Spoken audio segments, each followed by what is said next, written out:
انا اكثر وحده اختي عانات من التسبغات ومن الكلف ومن النمش. اكثر وحده خسرت فلوس صحيحه باش تعالج هذا المشكل. دزت من مراحل كثيره، تريتمون لازير، بزاف ديال الحوايج دزت منهم، ولكن ما نفعوني في حتى شي حاجه الا بهذا المكون السحري الصغيور. ولكن اختي الفعاليه ديالو كبيره على توحيد لون البشره، على القضاء على التسبغات ديال سنين. شوفي معايا البشره ديالي واحكمي. اهلا وسهلا البنات ومرحبا بكم معايا في فيديو جديد على القناه.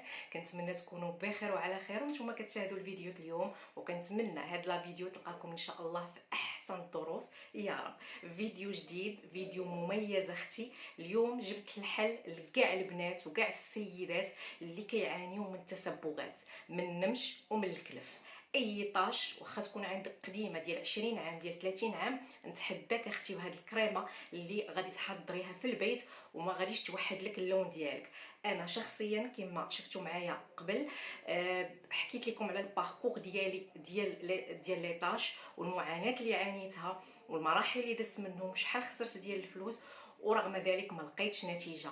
ولكن استرجعت واحد الحيله اولا واحد المكون كنصنعوا منه هاد لا كريم هادي اللي كنت كنديرو مني كنت تلميذه. مني كنت مازال كنقرا ما كان لا كريم سولير لا حتى شي حاجه، لا كريمه التبييض ما كنا كنديرو والو، كنا كنديرو كل ما هو طبيعي بطبيعه الحال. ومن قاع الخابيه هاد الكريمه هادي كنت ناسياها بتاتا، ولكن مني تفكرتها ورجعت درتها. شوفوا معايا ما شاء الله الوجه ديالي، حتى ديك الطاش اللي قلت لكم كتبان لي هنايا من الصيف للصيف، شوفوا معايا ما بقاتش نهائيا.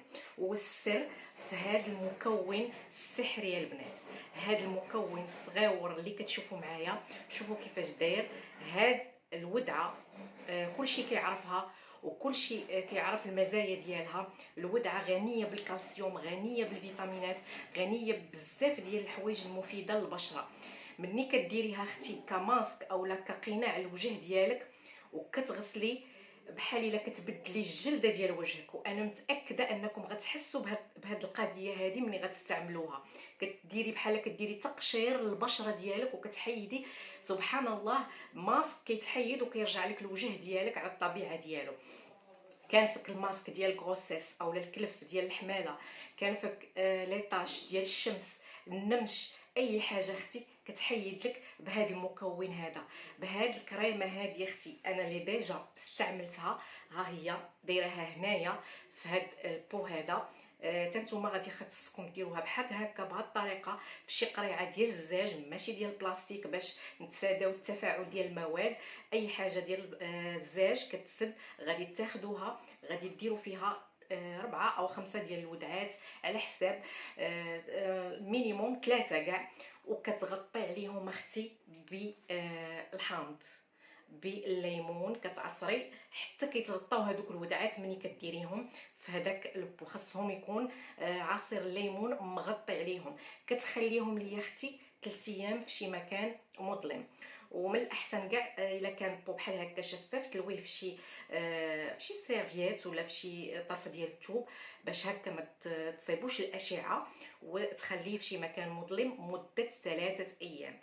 سمعوا معايا البنات، ضروري تحترموا الوصفه كما كنعطيها لكم باش تنجح معكم. 3 ايام كتولي الوصفه ديالكم جاهزه للاستعمال. هي الودعه كما كتشوفوا معايا وكما غتشوفوا معايا، ها هي هذه ثاني مره غادي نستعملها. انا ديجا قلت لكم استعملت لها الطاش اللي كانت عندي هنا وما بقاتش الحمد لله.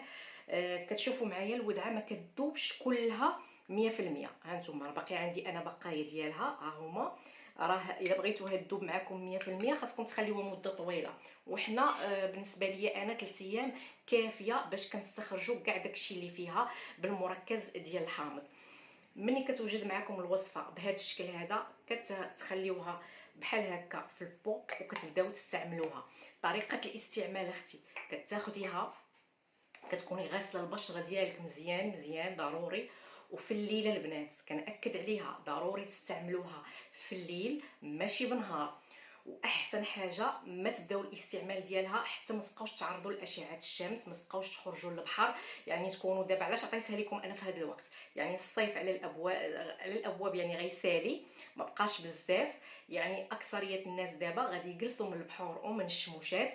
داكشي علاش استعمليها ليا من يتسالي من البحر، من يتسالي من كاع التعرض لاشعه الشمس. علاش؟ لان فيها الحامض وهو غني بلاسيد سيتريك اللي قاصح على البشره وما خصناش نهائيا تعرضوا به للشمس.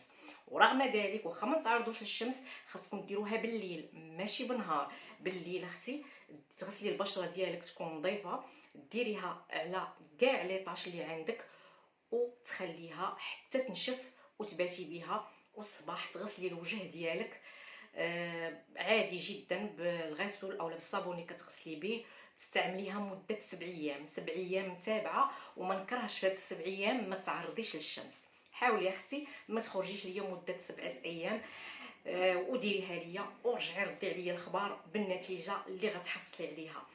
كديريها 7 ايام في الشهر، شهر يعني مده شهر غديريها 7 ايام صافي. ما تبقايش تعاوديها حتى الشهر الموالي، مثلا ديريها 7 ايام اخرى ما حد مازال فيك ليطاش. اون فوا يصفالك الوجه ديالك تقدري تحبسيها، ولكن تبقاي ديري الحمايه ديالك دائما من اشعه الشمس باش ما يبقاوش اختي يبانوا ليطاش في الوجه ديالك. هذه حاجه اللي بغيت ناكد لكم عليها. بالنسبه للناس اللي عندهم حساسيه من الحامض، كاينين الناس اللي عندهم حساسيه من الحامض وبغاو يديروا هذه الوصفه، ولكن كيقول لك حنا عندنا تحسس بشره حساسه ما نقدروش نديروا الحامض. بالنسبه لي انا غادي ديروا ماء الورد.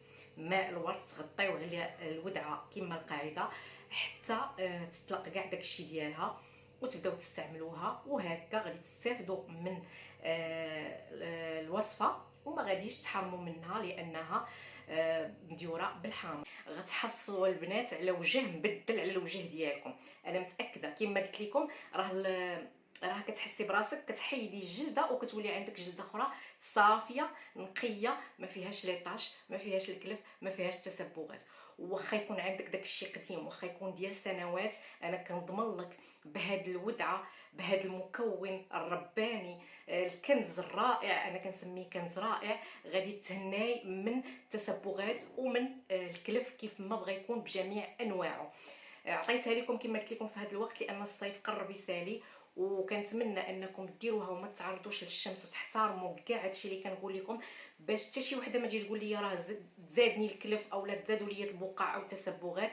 هاد الوصفه هذه ما كتبغيش الشمس نهائيا البنات. ديروها بالليل نعسوا بها، الصباح غسلوا الوجيه ديالكم، ومن بعد الغسيل ضروري من الكريم مرطب لانها شويه كتنشف البشره، ضروري من الترطيب اليومي والعالي، وضروري من لا كريم سولير واخا تكوني في البيت واخا تكوني ما غتخرجيش. اون فوا تغسلي وجهك ترطبيه ديري لي اختي لي كريم سولير ديالك باش تحمي البشره ديالك وباش تستافدي من كاع المنافع اللي كاينين اختي في هاد لا كريم هادي. شفتوا معايا جوج المكونات بسيطين جدا، ودعه موجوده عند العطار في اي بلاصه تاخديها. تحترمي المعايير اللي عطيتك بها الوصفه واكيد غادي تنجح معك وغادي تحصلي تنتي اختي على بشره بحال هذه.